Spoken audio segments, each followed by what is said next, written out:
Hello students, welcome back to Monix one. पिछले video lecture में हमने कुछ इंपॉर्टेंट आइडेंटिटीज कवर की थी। कुछ क्वेश्चंस मैंने आपको वहां पे करवा दिए थे। इस वीडियो लेक्चर में हम कुछ क्वेश्चंस और प्रैक्टिस करने वाले हैं। उससे पहले मैंने आपके लिए एक डाउट छोड़ा था, इक्वेशन एंड आइडेंटिटी में क्या डिफरेंस है, वो हम देखने वाले हैं। काफी इंपॉर्टेंट डिफरेंस है। बहुत सारे क्वेश्चंस इस डिफरेंस की वजह से हम कर पाएंगे बहुत ही कम टाइम के अंदर। इसके अलावा मैंने आपको दो केडीएस क्वेश्चन दिए थे, KDS X and KDS Y.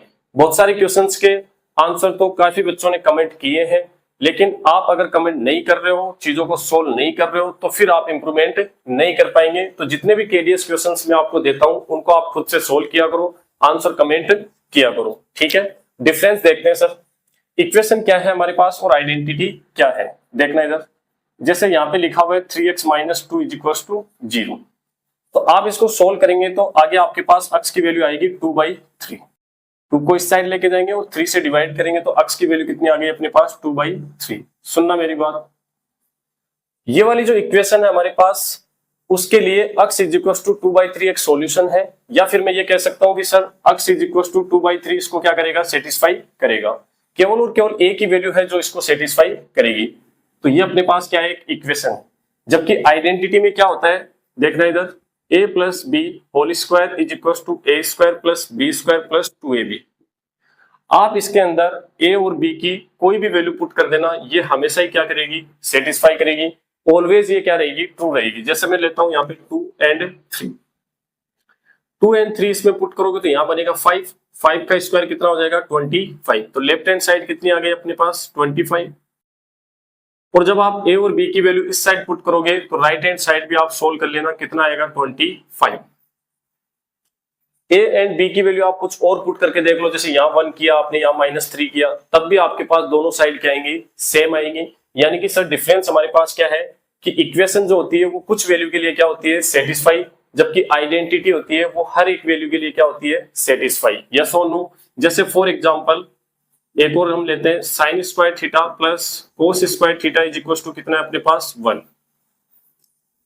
अब इसमें थीटा की आप कोई भी रियल वैल्यू पुट करेंगे जो इसकी डोमेन में आती है। डोमेन मतलब साइन थीटा और कोस थीटा की खुद की एक डोमेन होती है, उससे बाहर आपको नहीं जाना है। डोमेन के अंदर आप कुछ भी पुट कर देना, हमेशा ही कितना आएगा, 1। यस और नो। तो आइडेंटिटी जो होती है वो हर एक वैल्यू के लिए सेटिस्फाई होती है, जबकि अपने पास इक्वेशन जो होती है वो कुछ वैल्यू के लिए क्या होती है, सेटिस्फाई। ये डिफरेंस था इन दोनों के अंदर, जो कि इंपॉर्टेंट है। बहुत सारे क्वेश्चन हम इसके ऊपर करने वाले हैं। अब हम देखते हैं केडीएस एक्स। केडीएस एक्स में आपको क्या पूछा गया है, ए और बी की दोनों की वैल्यू आपको फाइंड आउट करनी है। तो इसका एक तरीका तो ये हो सकता है कि सर यहाँ से ए की वैल्यू हम बी की फॉर्म में निकाल लेंगे और यहाँ पे पुट कर देंगे और क्वाड्रेटिक इक्वेशन बना के सोल्व कर लेंगे, ठीक है। दूसरा तरीका अपने पास क्या हो सकता है, a + b आपके पास गिवन है, तो क्या आप a - b निकाल सकते हो। मैंने तरीका बताया था आपको, साइन चेंज करने वाली जो आइडेंटिटी थी। a + b जो आपको गिवन है उसका क्या करेंगे हम, यहाँ पे स्क्वायर प्लस है तो माइनस में क्या कर देंगे, 4ab। बोलो क्लियर है, हाँ 4ab आ जाएगा यहाँ।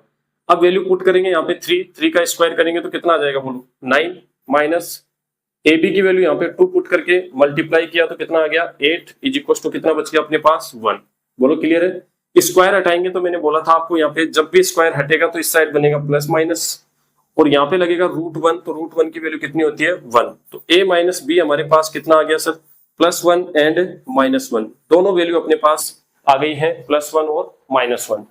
तो a + b = 3 के साथ हम a - b = +1 ले लेंगे और फिर -1 ले लेंगे और सोल्व कर लेंगे। कैसे सर, देख रहे हैं इधर, a + b हमारे पास कितना है सर, 3, और a - b एक बार में ले लेता हूं +1। कितना ले लिया हमने, +1। सोल्व करो इसको, ऐड करेंगे तो यहाँ पे बनेगा 2a और ये कैंसिल हो जाएगा, इधर बनेगा 4। 2 से डिवाइड करेंगे तो a की वैल्यू कितनी आ गई अपने पास, 2, और ये 2 आप इन दोनों में से किसी भी इक्वेशन में पुट करोगे तो b की वैल्यू कितनी आ जाएगी आपके पास, 1। बोलो क्लियर है। सेम तरीके से आप a - b की वैल्यू कितनी ले लेंगे, यहाँ पे -1 लेंगे तो आपके पास आंसर क्या आने वाला है, a की वैल्यू आपके पास आएगी 1 एंड b की वैल्यू आपके पास आएगी 2। आप सोल्व करके देख लेना, ठीक है। हाँ, यहाँ पे एक वैल्यू यहाँ पे मत रख देना, ओनली +1। आपको दोनों वैल्यू लेनी पड़ेंगी, यहाँ पे +1 भी और -1 भी, ठीक है। आगे हम चलते हैं केडीएस नंबर y। तो इसके अंदर क्या था सर, जब भी आपके पास रेसिप्रोकल में वैल्यू आए तो ये अपना a है और ये अपना b। तो a + b आपको गिवन है और a² + b² पूछा है। वही तरीके जो अपन यहाँ लगा रहे हैं वही तरीके यहाँ लगेंगे। तो बोलो ए स्क्वायर प्लस बी स्क्वायर कैसे निकालते हैं कि सर दोनों का एक साथ स्क्वायर करेंगे और अंदर प्लस है तो बाहर क्या ले लेंगे माइनस में 2ab। अब ab का तो मल्टीप्लीकेशन 1 आएगा, इन दोनों को मल्टीप्लाई करोगे तो अक्स से अक्स कैंसिल हो जाएगा, 1 बचेगा। तो 2ab के मतलब 2 ही आ गया यहाँ, यस और नो। 2ab मतलब 2 इंटू अक्स इंटू 1 अपॉन अक्स, तो अक्स से अक्स कैंसिल हो जाएगा तो ओनली कितना बचेगा 2। वैल्यू पुट कर देंगे यहाँ पे 7 माइनस 7 का स्क्वायर करोगे तो बोलो प्लस में 49 आएगा, क्योंकि माइनस की पावर इवन है तो प्लस में आती है वैल्यू। 2 माइनस करोगे तो यहाँ पे कितना आ जाएगा 47। ऐसे ही क्वेश्चंस आप करते रहिए और आपकी प्रैक्टिस होती रहेगी, क्योंकि mathematics is all about your question practice. Question practice आपको करनी पड़ेगी। अब हम करते हैं सर, जितने भी क्वेश्चंस मैं इस वीडियो लेक्चर में आपको करवाने वाला हूं उनको आपको खुद से जरूर ट्राई करना है। पहले मैं बोर्ड पे लिखूंगा तो वो क्वेश्चन आपको देखते ही पहले खुद से ट्राई करना है एक बार, और फिर आप वीडियो के अंदर समझेंगे तो बेटर होगा। ठीक है, इसको मैं हटाता हूं, फिर हम क्वेश्चंस करते हैं।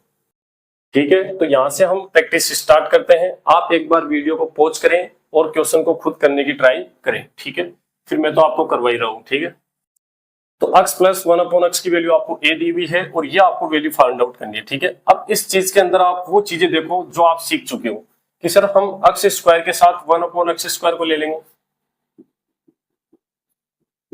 और x क्यूब के साथ हम किसको ले लेंगे 1 अपॉन एक्स क्यूब। इन दोनों को मैंने एक जगह कर लिया और इन दोनों को एक जगह, यस और नो। तो ये आपको फाइंड आउट करना है, कुछ भी नहीं है इसके अंदर। ये वैल्यू आप अलग से सीख चुके हो और ये अलग से सीख चुके हो। इन दोनों को एक साथ करके एक क्वेश्चन आपको दे दिया है, तो दोनों हम एक साथ कर लेंगे। Sir x square plus 1 upon x square कैसे निकालते हैं सर, एक साथ हम स्क्वायर करेंगे और अंदर प्लस है तो बाहर अपने पास क्या आता है माइनस, तो माइनस में 2ab, ab की वैल्यू यहाँ से 1 आएगी, बार बार मैं बताऊंगा नहीं आपको। फिर प्लस प्लस करके अपने पास ये वाला है तो क्यूब कैसे करेंगे सर, एक साथ क्यूब करो और अंदर प्लस है तो बाहर माइनस 3ab, तो ab की वैल्यू तो 1 ही आ जाएगी और ब्रैकेट में फिर वापस से क्या आता है a plus b, x plus 1 upon x. Clear, value put करते हैं सर। यहाँ पे वैल्यू पुट करेंगे तो क्या आएगा a स्क्वायर माइनस 2 प्लस यहाँ पे a पुट करेंगे तो a क्यूब और यहाँ से कितना आ जाएगा माइनस 3। इसको थोड़ा सिस्टमेटिक आप लिख सकते हैं, a क्यूब फिर प्लस में कितना है अपने पास a स्क्वायर माइनस 3a और यहाँ से कितना आ जाएगा माइनस 2। ये आपका आंसर। बोलो क्लियर है। तो आराम से इनमें चीजें आप एक जगह करेंगे तो आपको चीजें क्लियर होंगी कि करना क्या है।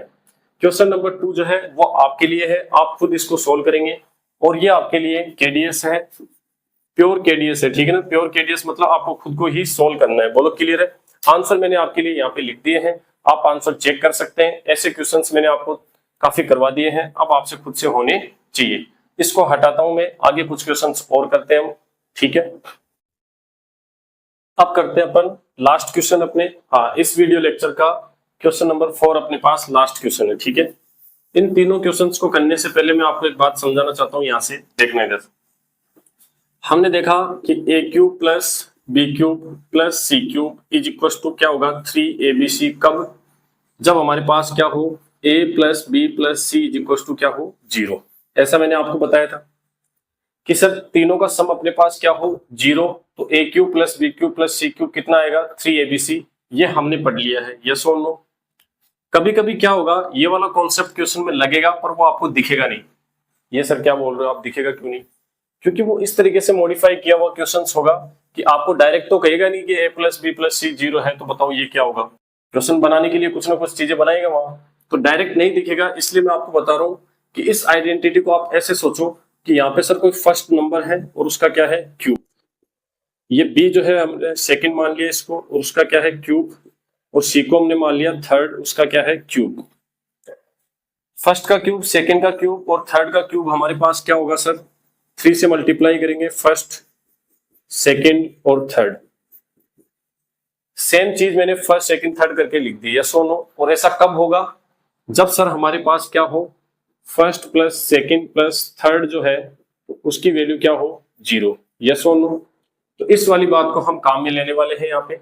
ये बात आप एक बार दिमाग में रखो इसको कि सर तीनों का क्यूब जो एबीसी है उसको हमने फर्स्ट सेकंड थर्ड मान के सोचा है, तो तीनों का सम यानी कि फर्स्ट सेकंड थर्ड का क्या होना चाहिए सम 0 होना चाहिए।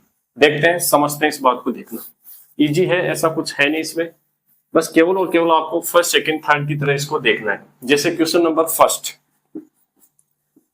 क्या है यहाँ पे सर, सर यहाँ पे कोई नंबर है, इसको मैं मान लूंगा, बोलो फर्स्ट, अंदर वाली वैल्यू को, ये अपने पास सेकंड और ये अपने पास थर्ड। फर्स्ट का क्यूब, सेकंड का क्यूब और थर्ड का क्यूब हमें फाइंड आउट करना है। तो मेरे दिमाग में एक बार जरूर आना चाहिए कि सर फर्स्ट, सेकंड और थर्ड का जो सम है वो 0 है या नहीं है। तो आप चेक कर लो, यहां से इन तीनों का सम करके देखो। First plus second plus third का मैं जब सम करूंगा तो मेरे पास इस क्वेश्चन में क्या आने वाला है, 0। करके देख लो आप, p minus Q plus q minus R plus यहां से r माइनस p कैंसिल होके यहाँ पे कितना बन जाएगा, 0। तो जब फर्स्ट, सेकंड और थर्ड का सम हमारे पास 0 आ रहा है, तो मैं यहां से बोलो फर्स्ट, सेकंड, थर्ड का जो क्यूब है, बोलो फर्स्ट का क्यूब ही तो कर रखा है, सेकंड का क्यूब एंड थर्ड का क्यूब में क्या लिखूंगा कि सर 3 से मल्टीप्लाई कर दो फर्स्ट, सेकंड एंड थर्ड को, यस और नो। तो फर्स्ट, सेकंड आपका जो भी है वो आप कर सकते हो यहां से। तो फर्स्ट, सेकंड और थर्ड की वैल्यू अपने पास क्या है sir, p minus Q and q minus R, और यहां से क्या आ जाएगा अपने पास, r माइनस p। तो इन तीनों के क्यूब का सम जो आएगा वो ये आएगा। बोलो क्लियर है के बाद? तो आप डायरेक्ट देखते तो ये चीजें नहीं समझ में आती, फर्स्ट, सेकंड, थर्ड सोच के आपने देखा तो चीजें क्लियर हो गई, यस और नो। अब हम देखते हैं इसका सेकंड पार्ट, इसको मैं हटाता हूं यहां से। सेकंड पार्ट में भी आपको सेम तरीके से सोचना है कि सर कोई 3 नंबर अपने पास है जिनका सम 0 हो रहा है क्या, देखो खुद ही दे रखा है इसने। अब a क्यूब ने सोचकर आप इसको सोचो फर्स्ट, ये आपका फर्स्ट, ये सेकंड और ये थर्ड। तो first part plus second part plus third part, तो first plus second plus third, तीनों का सम आपको कितना दे रखा है, 0, यस और नो। तो जिन तीनों का सम आपको 0 दे रखा है उन्हीं का तो क्यूब करना आ गया आपको। देखो a क्यूब जो आपका है वो क्या है, फर्स्ट, और उसका क्यूब करोगे तो क्या आएगा, a की पावर 9।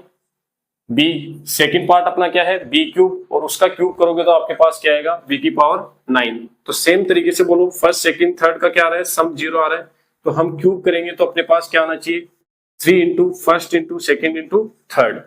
तो बोलो क्या आ जाएगा अपने पास इसकी वैल्यू, अरे a क्यूब का क्यूब ही तो है वही है, यहाँ पे भी सर b क्यूब की पावर 3 प्लस c क्यूब की पावर 3, यस और नो। तो ये अपना अंदर वाली वैल्यू जो है वो क्या है, फर्स्ट, और ये अपने पास अंदर वाली वैल्यू सेकंड, और ये क्या है, थर्ड। तो फर्स्ट का क्यूब प्लस सेकंड का क्यूब प्लस थर्ड का क्यूब क्या होगा जब first plus second plus third 0 हो, तो सर यही तो होगा 3 of a cube, b cube and c cube. बोलो क्लियर है क्या, ये आपका आंसर। एक बार खुद से बैठ के सोचो इसको, ये चीज आपको समझ में आनी चाहिए। ये वाला क्वेश्चन अब आप खुद से सोचेंगे, ये आपके लिए KDS है। थोड़ा मैं आपको समझा देता हूं। यहां से बोलो तीनों का सम आपको क्या दे रखा है, 0। तो इन्हीं का तो क्यूब आपको पूछा है। देखो क्यूब करोगे तो ये 3 से 3 कैंसिल हो जाएगा, तो x, y एंड z। सोच के देखना एक बार, ये क्वेश्चन आपको खुद को करना है, ठीक है। तो मैंने आपको पिछले वीडियो लेक्चर में जितनी भी आइडेंटिटी करवाई थी उनके लिए मैंने आज आपको कुछ क्वेश्चन प्रैक्टिस करवाई है। नेक्स्ट वीडियो लेक्चर में हम एक नया पॉइंट स्टार्ट करेंगे अपना, number system. Basic number system क्या हो सकता है for class 11th and 12th maths, ठीक है। तो मिलते हैं नेक्स्ट लेक्चर में, तब तक के लिए आप पढ़ते रहें।